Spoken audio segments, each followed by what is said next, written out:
observações. Hoje eu gostaria de falar sobre algumas falácias que graçam bastante nas ideologias progressistas. Bom, para começar, para os fins desse vídeo, eu não estou chamando de progressista uma posição que seja redutível à esquerda ou à direita. Eu chamo de progressista aqui todo aquele cuja visão de mundo e hierarquia de valores se baseiam na ideia de progresso. A ideia de que o mundo segue uma transformação progressiva, isto é, modifica-se na esteira do tempo, de um tempo no qual o ponto de origem é qualitativamente inferior aos marcos sucessivos ou subsequentes. A ideia de que, com o decorrer da marcha, este mundo humano vai melhorando. Esta perspectiva não especifica em qual aspecto o mundo humano melhora, e a própria seleção do aspecto que ela privilegia para dizer que melhoramos diz muito acerca de seus preconceitos e anacronismos. Geralmente a técnica, por exemplo, uma escolha completamente unilateral que já denuncia seu humanismo, seu materialismo, seu ateísmo. Seja como for, este é o progressismo no sentido em que eu estou utilizando. Não é exatamente ideológico, mas, digamos, meta-ideológico. E esse progressismo é a própria inversão do paradigma tradicional.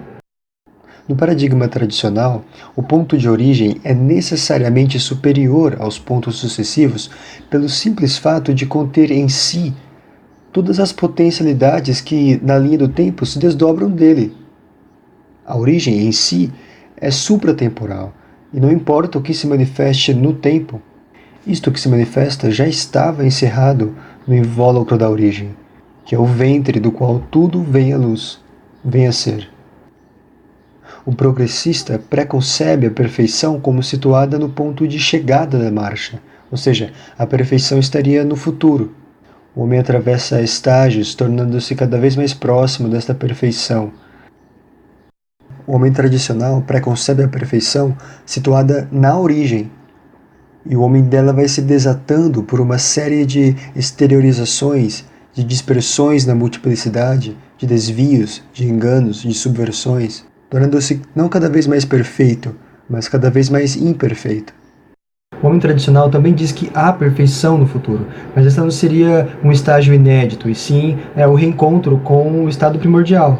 Isto mesmo nas tradições monoteístas, que têm uma temporalidade dita linear, mas que no fundo descrevem algo como um círculo, pois nelas também se diz que o destino do homem é reencontrar o seu Criador, é retornar ao estado natural em que ele foi criado, que é o estado de submissão, de prostração a Deus. Mesmo que não haja traço histórico desse passado, pouco importa, pois este estado não é encontrado na história, e sim na supra-história. Ou seja, não na história, mas na pré-história do ser. Até porque a própria história já surge no distanciamento deste estado primordial.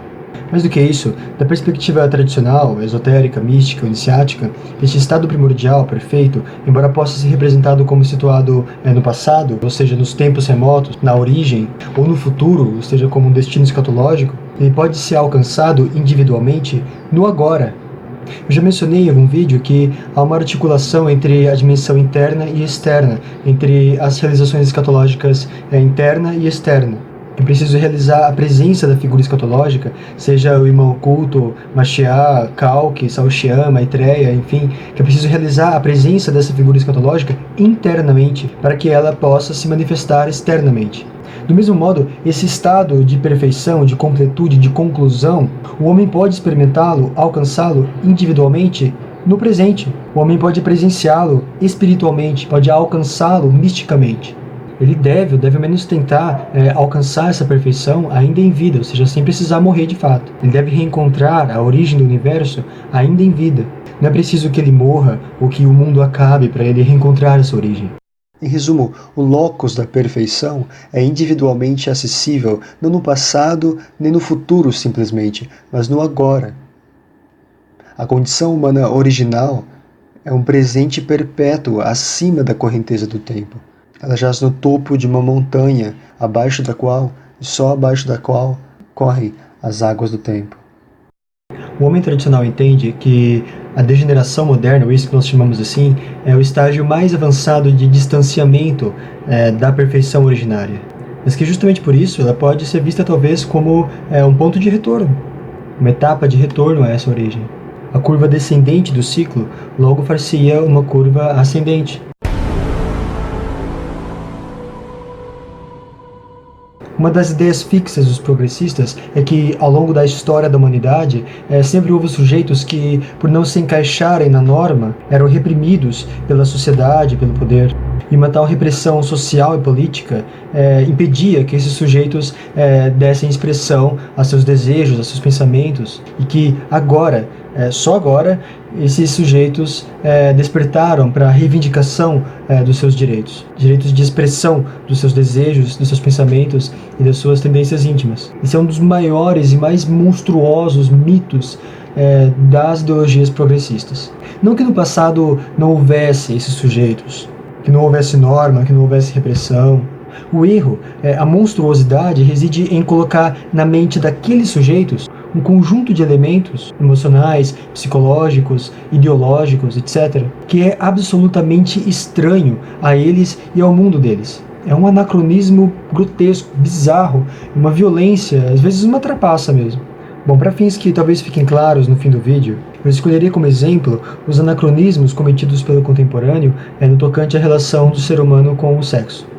Michel Foucault criticou muito o que ele chamava de hipótese repressiva.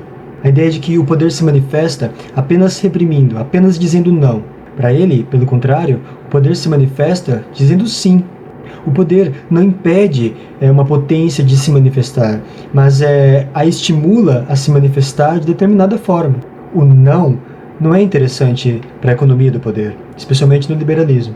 O contemporâneo acha que sempre houve uma repressão do sexo, um certo puritanismo, mas na verdade, como lembra Foucault, o que há é uma vasta produção de discursos acerca do sexo, uma proliferação discursiva do sexo. Ou seja, a hipótese repressiva não se confirma. É na proliferação discursiva do sexo e não no seu silenciamento que o poder se manifesta. Hoje, o sexo é um evento público e a morte um acontecimento privado. Esta proliferação discursiva se dá hoje na geração de novas identidades sociais e políticas construídas a partir do objeto de desejo sexual. Se meu objeto de desejo é tal, eu sou o qual. Tem-se uma espécie de desejo ergo sum, desejo, logo sou. Estas identidades, como a LGBT, eram absolutamente desconhecidas pela humanidade. E mesmo os supostos homossexuais do passado não se veriam representados por elas. Temos aqui um assunto chave, central, que são os modos de produção de novas identidades. A arena social é repleta de desequilíbrios, choques, crises. Toda a arena social é um tecido de microcrises. Essas crises chegam ao intelecto, à casta intelectual, sob a forma de problemas ou emergências, que, tendo chegado aos profissionais do pensamento ainda um pouco indefinidos, recebem deles o acabamento final para que em seguida sejam inventados ou fabricados novos dispositivos para a resolução da crise. Quase tudo que a modernidade nos oferece e que aceitamos como verdades absolutas são na realidade construções, fabricações, armações conceituais, armadas para sanar um problema, ou melhor, algo que a casta intelectual recebeu como um problema e que ela agora apresenta à sociedade, devolve à sociedade como um problema agora mais sistematizado. Então, no tabuleiro de colaboração e disputa, surge a tal novidade, a solução para o dito problema. Como, por exemplo, um nome novo para algo que, dizem, sempre existiu, sempre esteve lá, porém desconhecido ou reprimido. E raramente, muito raramente, tem-se a chance de questionar tanto a real existência do dito problema e sua dimensão, quanto a consistência do conceito gerado para solucioná-lo. Muitas vezes, uma invenção conceitual surge para sanar algo temporário, mas logo se cristaliza na rede discursiva da sociedade, calcificando-se, solidificando-se como uma autoridade, a partir de então, inquestionável em qualquer discussão. Estes dispositivos, como se diz na terminologia Foucaultiana, são invenções. Nietzsche escreveu que basta criar novos nomes e estimativas e verossimilhanças para, a longo prazo, criar novas coisas. E é exatamente disto que se trata. A coisa mais fácil que se tem hoje é forjar essas novas identidades, esses novos gêneros, esses novos conceitos, essas novas classificações, para que as pessoas se encaixem nelas. basta sondar a realidade em busca daqueles dados que ajudem a construir esse conceito. Depois construir uma cadeia lógica entre os sinais apresentados pelos sujeitos e essa identidade, essa nova identidade que você construiu. Depois propagar esse conceito, jogá-lo às massas. E pronto. Logo, uma pequena multidão que se auto-encaixou naquele cercado estará nas ruas e nas redes sociais reivindicando a entrada desse conceito na agenda política. Assim, o homem contemporâneo, tão orgulhoso da sua liberdade, revela-se, na verdade, o mais manipulável de toda a história da humanidade. Os progressistas acusam as tradições de machismo, homofobia, etc. Mas essas noções são recentes. As tradições, como as normas sociais, as antecedem no tempo, ou são mesmo atemporais. Um conceito como o de homofobia, por exemplo, implica um conceito de homossexual, certo? E este é uma construção conceitual recente. Sem dúvida, no passado, houve pessoas que amavam pessoas do mesmo sexo. Eu me recuso a utilizar o termo gênero aqui, porque este conceito é muito problemático. Enfim, houve pessoas que praticavam sexo com pessoas do mesmo sexo, mas isso não quer dizer, de forma alguma, que essas pessoas se reconheciam, seja psiquicamente ou socialmente, como homossexuais. Que elas vestiam essa identidade social.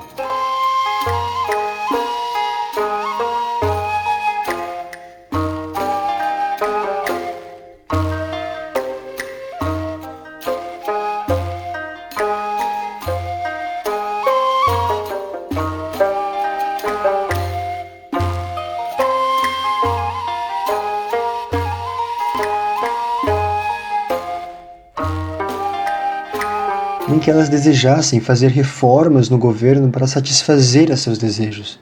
A cidade era o reflexo da harmonia cósmica, dos jogos binários estruturais do cosmo.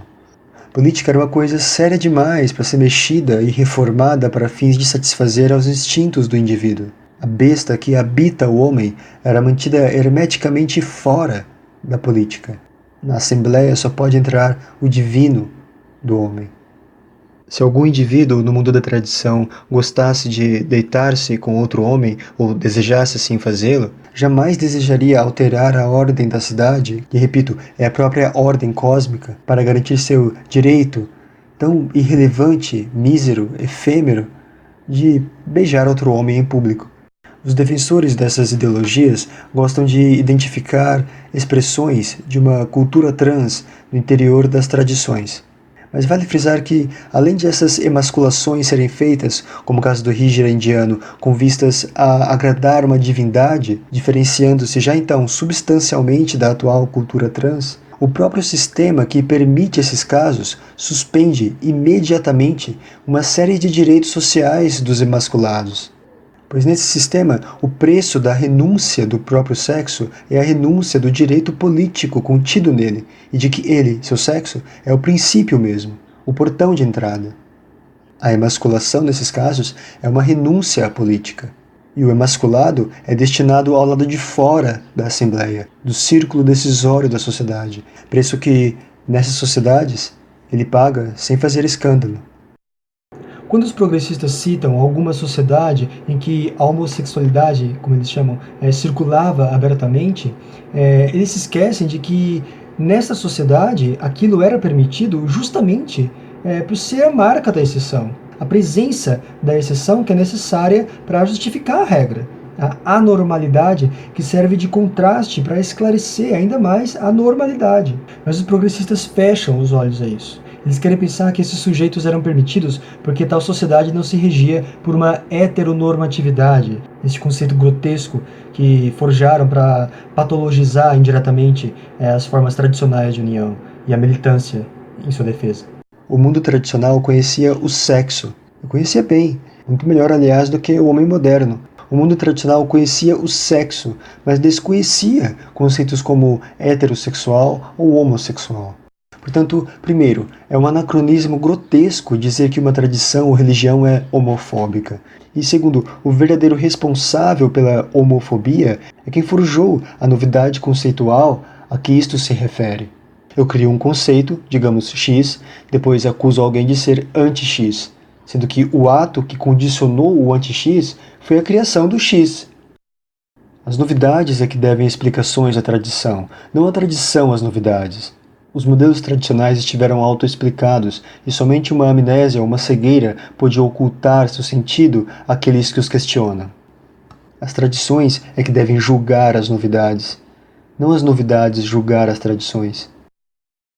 Outra coisa, não é uma certa arrogância pensar que só agora esses sujeitos despertaram? Na própria linha de tempo que é hegemônica nos discursos dos movimentos progressistas, que é a linha de tempo evolucionista, mesmo que não darwinista, enfim. Nessa linha do tempo, o homem, como nós conhecemos, o Homo sapiens, apareceu entre 100 e 300 mil anos atrás. Vamos colocar 200, porque depende muito do critério. Ou seja, para eles, a história da humanidade tem 200 mil anos. Eles parecem realmente achar que desses 200 mil anos, só agora, certo? Só agora esses sujeitos resolveram se levantar. Ela realmente acha que aqueles homens que enfrentavam todos os perigos, certo? Que iam para a guerra, que enfrentavam todos os tipos de opressão, eles só adquiriram a coragem para lutar pelos seus direitos agora. Outros até dirão que a repressão ao sexo em si é recente, tem 2.000 anos. Mas ainda assim, não se quer encarar a questão que é fundamental. Que é a partir de que momento e por quais razões o objeto de desejo sexual passou a configurar uma identidade social e política. A partir de que momento e por quais razões a pertença do indivíduo a uma comunidade passou a depender não do patriarca que ele compartilha com outros indivíduos, nem do Deus que cultua em comum com outros indivíduos, mas simplesmente da direção de seu desejo sexual. A partir de que momento e por quais razões o sexo adentrou a esfera política. O sexo não é reprimido coisa nenhuma.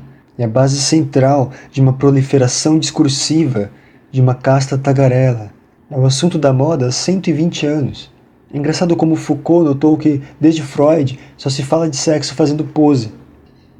Além disso, qualquer um nota que os partidários da livre sexualidade, que em tese deveriam se postar com naturalidade diante do fenômeno, são os que mais o fetichizam, são os mais obcecados por ele. Vêm-no em toda parte, sexualizam tudo e não conseguem utilizar outra coisa como recurso para a autoexpressão. Não conseguem expressar-se politicamente vestidos. Expressar-se politicamente significa para eles expressar-se nu. Essa nudez não é aquela do nu sagrado, sublime, ingênuo. Seu nu não é a manifestação do divino, mas a exposição da besta. É bem sabido nos meios esotéricos, ocultistas e mágicos como o sexo hipnotiza, como ele suga, ao ponto de sugar a própria vida do sujeito. Essas pessoas estão hipnotizadas pelo sexo. Tudo gira em torno dele. Para o homem tradicional, isto que nós chamamos de uma força ou potência sexual impregnava tudo. Para o homem tradicional, sem dúvida, o sexo era uma das potências estruturantes do cosmos. Uma força que atravessava os homens e mulheres individuais e que neles irrompia com uma violência dionisíaca. O sexo sempre foi sobrenatural, mas é por isso que sempre se tratou de cuidar bem dele, de mantê-lo numa economia inteligente que apenas hoje parece repressiva. O modelo binário homem-mulher não era heterossexual, mas simplesmente sexual. Essa combinação homem e mulher é inescapável. Weininger lembra que, mesmo dois homens ou duas mulheres homossexuais, quando no ato do amor, um deles faz o papel do homem e outro o da mulher. O sexo que constitui a norma das sociedades tradicionais não é heterossexual, mas simplesmente sexual. Pois chamar de heterossexual já é usar uma categoria fabricada que implica seu contraste, o homossexual. Ou fabricada justamente para implicar este contraste. A união tradicional, homem e mulher, é a união normal por ser reflexo, na Terra, de esquemas binários metafísicos. O masculino e o feminino são o céu e a terra, o sol e a lua, a semente e o solo, o espírito e a alma, por aí vai. Estes esquemas são imutáveis. Os homens não os podem modificar, não podem sequer tentá-lo sem receber com isso, como efeito colateral, o influxo de desordens imensas no psíquico e no social. A estes esquemas, os homens devem apenas se adaptar. Assim, homem e mulher se divinizam, ou seja, deixam a besta para trás. A política deixa de ser o lugar em que apenas o divino entra e as bestas ficam do lado de fora para se tornar um lugar em que as bestas entram e trancam o divino do lado de fora.